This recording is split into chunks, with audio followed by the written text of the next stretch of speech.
Dr. Mark Goodger from the South African Institute of Taxation says changes to the duty on imported products aim to create fair competition between local and international players in the local textile and apparel industry.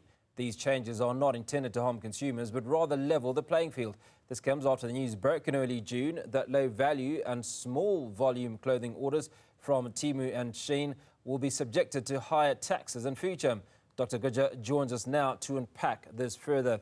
Dr. Goodger, appreciate your time. Thanks so much for speaking to us. So let's talk about the specific duties that will impact Temu and Shein and how those two companies have impacted the South African landscape, particularly in similar products.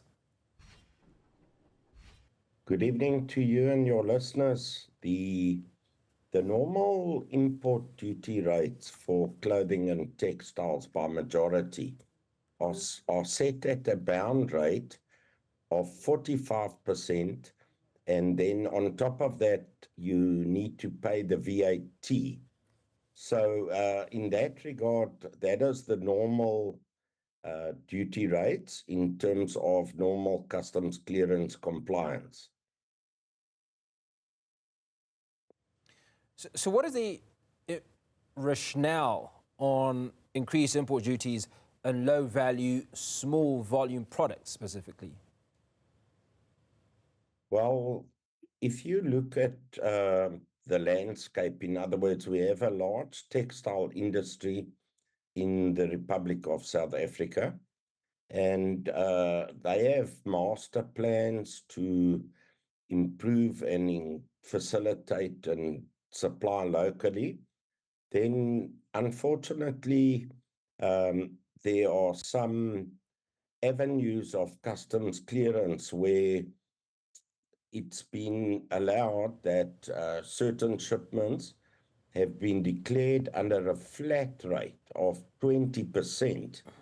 And this is a trade facilitation mechanism that the South African Revenue Services provides in order to streamline the delivery of courier shipments. That facility has been utilized, and when normal clothing and textile industries, who also, by the way, import themselves, are subject to the normal playing field, then the e-commerce platform then definitely appears to have an uneven playing field as far as that's concerned. Can you explain the de minimis rule and how it previously benefited these companies, Shein and Temu, for example? Yes, the de minimis rule is incorporated into our legislation through our Roman Dutch law origin. In that particular regard, it's a trade facilitation mechanism so that the customs authority does not have to concern itself with low-value shipments.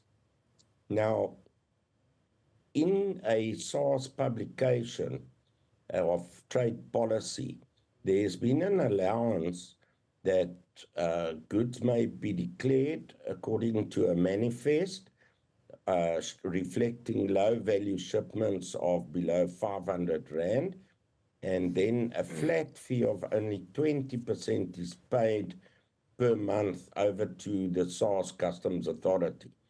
That provision has been utilized to ship clothing items, particularly, amongst other goods, but clothing is the big concern, and it therefore escapes the normal 45% duty and the 15% VAT. Now, when we take a look at the impact that Shein and Temu have had on the local market, how big is it? Well, it's substantially large, bearing in mind that Shein and Temu have been around for 3 years, and there's a tremendous market acquisition that they've managed to penetrate through utilization of this mechanism. E-commerce is here to stay, but what has been advocated by the clothing and retailers and the like is that SARS level the playing field so that the de minimis rule is amended to the extent that it does not allow these opportunities to be misused and utilized incorrectly. So will these changes have an implication on jobs in South Africa? And will they enhance local production in the textile industry? Well, through the textile industry's master plan, they are certainly making every effort to try and accommodate and provide the products necessary to the local market. They have a high degree of protection. This 45% is a bound rate according to the GATT agreement that South Africa is a party to. Now, in that particular regard, it is unfortunate that it has been utilized to this extent, but you and I, if we import normally, we would have to pay the normal high rate. We hope that clothing can become cheaper and that our local industry can facilitate that, but time will tell. Now let's talk about Shein and Temu's marketing strategies and how they've contributed to their dominance in the South African market. But you go online and it's Temu everywhere in particular. Yes. Look, e-commerce is, as you know, Amazon has just established themselves, and there's many such platforms, and it does appear that this trend is going to continue so that you can buy online. However, it shouldn't give the e-commerce platform an unfair playing advantage, albeit that the public out there is crying for lower costs and the like. It is a corrective measure that must be taken so that it does level the playing field, and we do hope that duties can be reduced as our local industries can become more competitive. And finally, Dr. Goodger, what is the potential impact on consumer behavior, do you think, and market dynamics if the prices of imported goods from these two suppliers and any other suppliers increase? Well, you could expect naturally that people will look at the landed cost carefully. Remember, when you go onto the platform, in the first instance, you see the price, you subsequently get notified that your parcel has arrived. You are then alerted to having to pay this customs duty, and only subsequently do you receive delivery.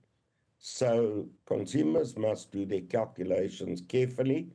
E-commerce does bring value for money because it's a different business model, and it's sure to increase in the future. No doubt it will be supported, and we'll have to see how that develops, but e-commerce is here to stay, sir. Dr. Mark Goodger from the South African Institute of Taxation, appreciate your time. Thank you so much for speaking to us.